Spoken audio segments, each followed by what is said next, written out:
Vamos ver aqui a questão do cadastro do IPTU, certo? Comparando ele com o BCI. Para a gente fazer um cadastro no IPTU, a gente vem aqui em cadastro, imobiliário, cadastro de imóveis, que na realidade a gente vai cadastrar um imóvel, né? E não um contribuinte. Então a gente vem aqui, cadastro de imóvel, a gente tem aqui o cadastro de imóvel e ele, cada campo desse, ele representa exatamente aquilo que está no IPTU. Por exemplo, a gente tem aqui no BCI, a gente tem aqui o BCI, né? Aqui a gente tem inscrição cadastral com o distrito, setor, quadra, lote e unidade. Então, as informações que forem colocadas aqui no BCI vai ser as mesmas que vai ser informada aqui em distrito, setor, quadra, lote e unidade. Então, para fazer isso, a gente coloca aqui novo, clica em incluir novo, sim, e aí vai informando 01, 10, né? 001, 0042, 01. Então, tem o fator de localização também, que vai ser de acordo com o zoneamento que fizerem no município, né? A gente tem aqui também, vai ter o fator localização aqui, ó, né? No BCI, certo? O código do logradouro, o nome do logradouro, o número, complemento, código do bairro e bairro, distrito do bairro também tem lá. A única diferença aqui no sistema é porque aqui tem código do logradouro, né? E no sistema você vai lançar também só o código do logradouro. Então, o código logradouro 01, se for o código 01. Onde é que eu encontro isso? Esse código logradouro, geralmente eles estão aqui no cadastro de logradouros e cadastro de bairro. Então, se tiver cadastros, os bairros cadastrados aqui, as ruas cadastradas, né? Então você coloca o número que representa a rua.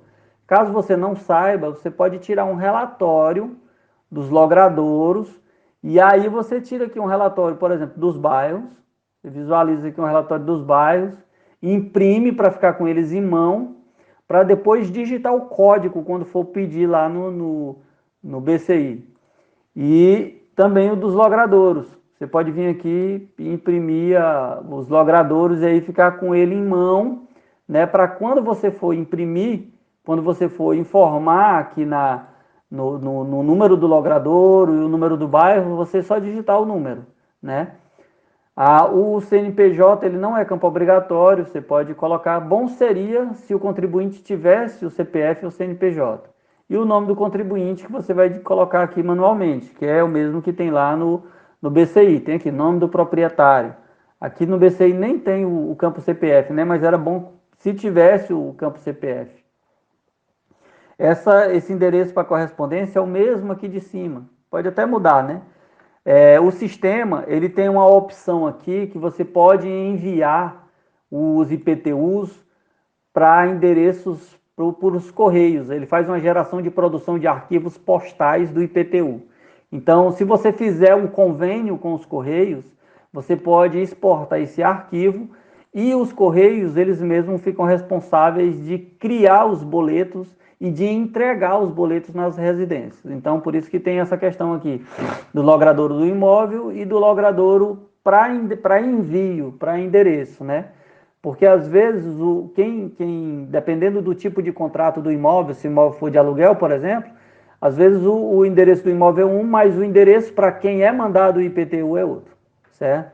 Então a gente tem aqui as ocupações, ó, se ele é não construído, construído, né? E essas informações também tem aqui no BCI. Então tem aqui, ó, as ocupações, a topografia, a situação de terreno, a pedologia, a utilização, o patrimônio.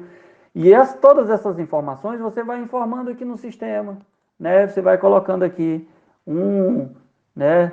Aí você pode pular aqui com o Enter, né? Dando o Enter, você coloca aí, dá um Enter, e aí ele vai informando qual é o tipo de IPTU que você quer fazer. Da mesma forma que na construção, né?